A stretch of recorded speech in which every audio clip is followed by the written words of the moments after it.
Private investigators of Reddit, what is the most bizarre task you've been assigned to?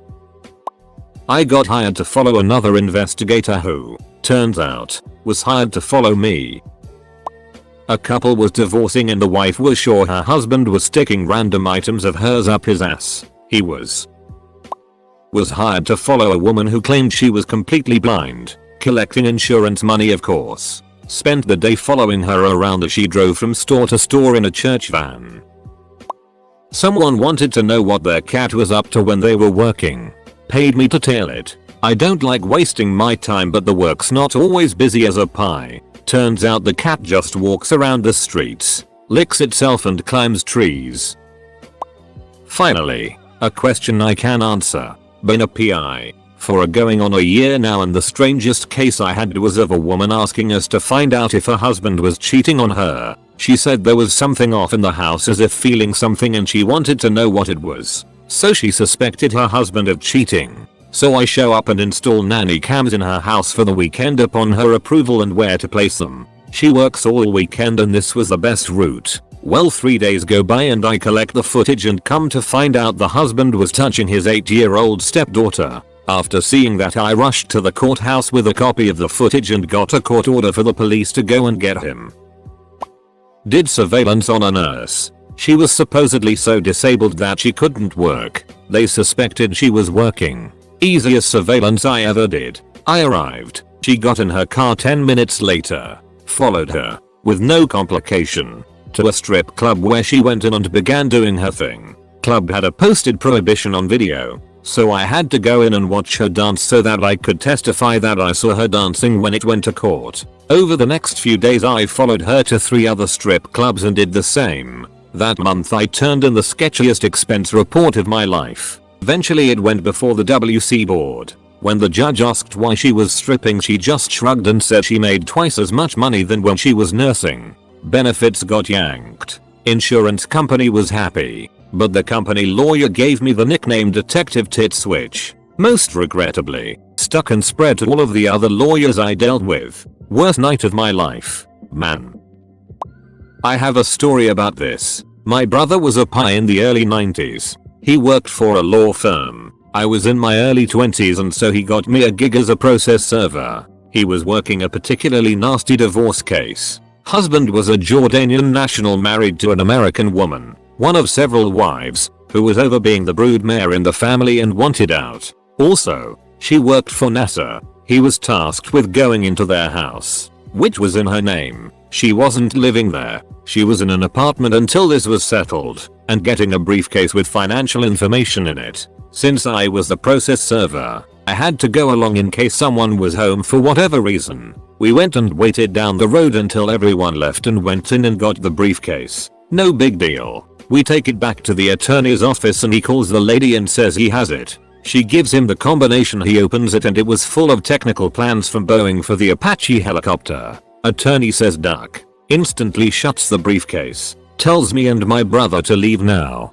So we did. We never heard any more about that case at all, other than he contacted the FBI over it. Any PIs ever get hired to investigate a husband because the wife was suspicious of all the times he had to work late only to find out he really was working late? One time I was hired by this really famous author to test the security system in his Hawaii vacation home. His British caretaker set his 2 dogs on me and I had to escape by hot wiring his Ferrari.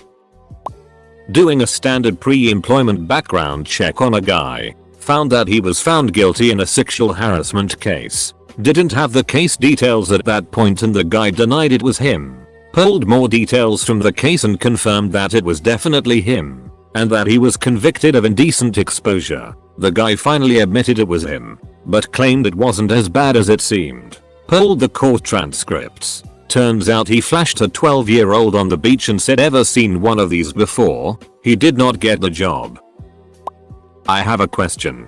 How likely is it that a PI will lie about who he works for to protect a client? My sister was worried she was being followed. She is adopting a baby and the baby has an adult sister who wants her, but has failed CPS basic standards. She is being investigated because she broke into my sister's medical records. She worked in the doctor's office my family goes to. Basically, She is at the point she has been so nasty she is losing her supervised visitation too because the lawyers and CPS believe she is trying to take the baby and run. Private Eye fell down and broke his leg in her backyard. She lives in a condo complex. He claims he wasn't gathering intel on her, but won't say who he is actually working for. He knows it would be enough to file for a retraining order. We think it is too much of a coincidence and is lying. I wonder how likely it is he is lying.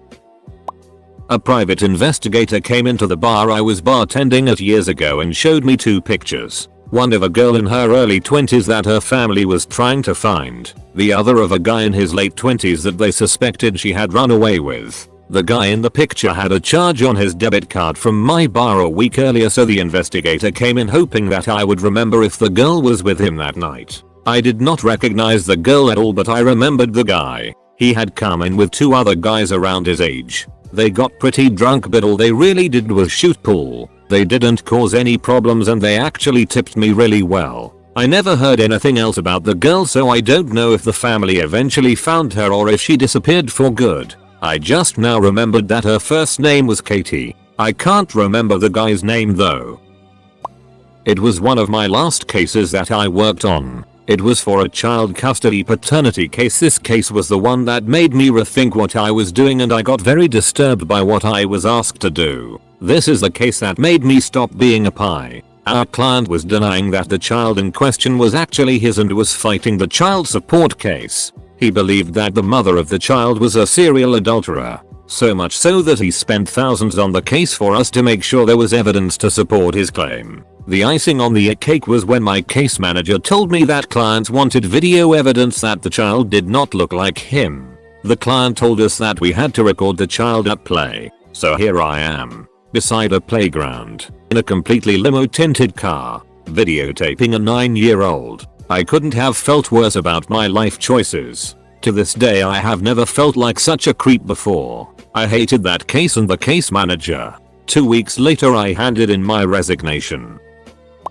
Alright, here goes. After I got out of the Navy, I worked for one of the top IT firms in Houston. Because of my electronics background, I'd usually go along on the jobs where we were checking for bugs and hidden surveillance devices. We got a call from a client who was sure that his office was bugged because his client knew everything that he was doing before he did it. His office was a mobile trailer that was on his client's site. He was a subcontractor for a big oilfield construction company. We did a full electronic sweep and found nothing. This was back in the early 90s. Didn't have to worry about burst transmissions, etc. No devices implanted in his phones. He insisted on a full physical sweep of the trailer, inside and out. So we crawled under the trailer and got a ladder and inspected the roof. Still nothing. We're getting ready to leave and he says, "Look, I'm not crazy. Pick up the phone. Press 9 to get an outside line, and you'll start hearing all sorts of clicky sounds." Turns out his office phones were routed through the corporate PBX of his client. They didn't have to bug his office. They could just pick up an extension inside the main building and listen into whatever they wanted. We weren't even sure if it was illegal. We advised him to install a private phone line that he paid for if he wanted private conversations. We ended up billing him like $2,000 for that visit. Is anybody else reading all these stories in a 1920s voice?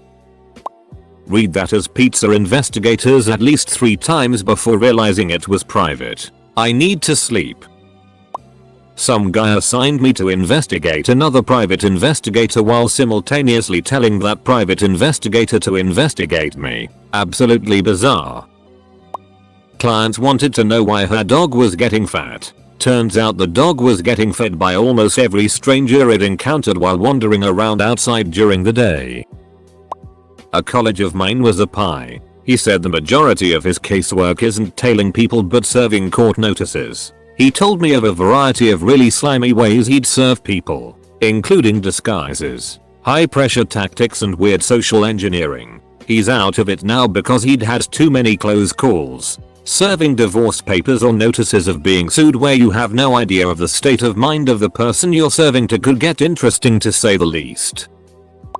One of my clients called into the office wanting to find the culprit behind, get this, undiscriminate fecal matter disposal in her porch. So I did the usual routine. Ask questions about seeing anything at night or any other suspicious activity. A couple weeks passed and we still could find the guy behind all of this. Until one day I hid by the bushes. And I bet you the guy was just sitting in a tree. So I make my way up the tree, jump on him and snap his neck. Then I bring his corpse to my client. She said to me, "Mittens, why did you do that?" I was very confused by her reaction, but I got to eat tuna, so job well done in my book. Also, I'm a cat.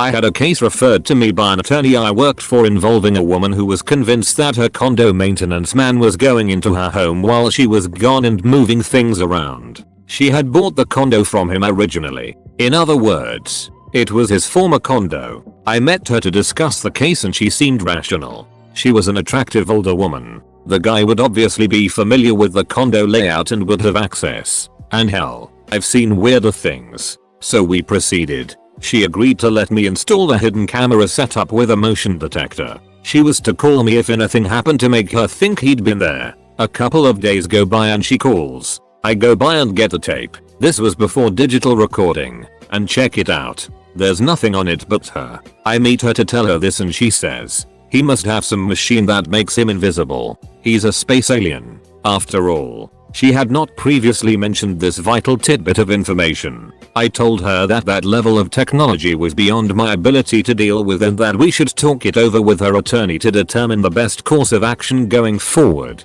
I called the attorney to let him know that our client had some issues, and we were able to get her some psychological help. But most importantly, her check was good.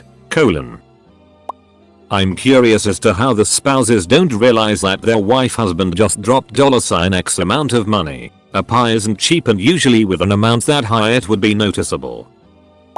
My sophomore year of college was a part-time pie and bragged about it to the co-ed underclassmen. Few weeks before spring break he's seen with bruising and black eyes. Some guy he had been following to catch in an affair got a hold of him and beat him senseless.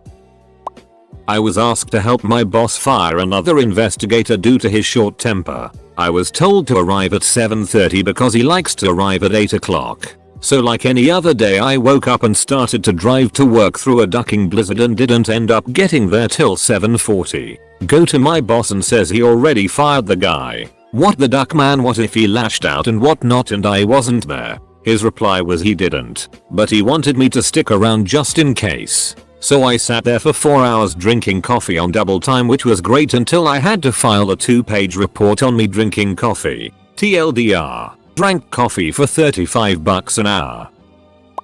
I worked for a pie company that mostly handled workers' compensation cases for insurance companies or other employers. Assigned to a case in Seattle where a guy was claiming an upper back and shoulder injury. After a few hours on site at his house, he pulls up in a truck. Proceeds to empty the truck bed of landscaping equipment alone. After he has put everything away, he walks over to the side of his neighbor's house, pulls out a piece of the siding of the building, withdraws a crack pipe and smokes it in front of me, all on camera. Another case in Texas. I was following a guy, back injury, to the mall where he met up with a woman that was not his wife. I had already identified her the previous day and followed them as they shopped around and then back to his vehicle where they proceeded to have a sex in the car in the middle of the mall parking lot. I filmed it, of course, but I had to call my boss to make sure that I could send this to the client. She was kinda hot too, so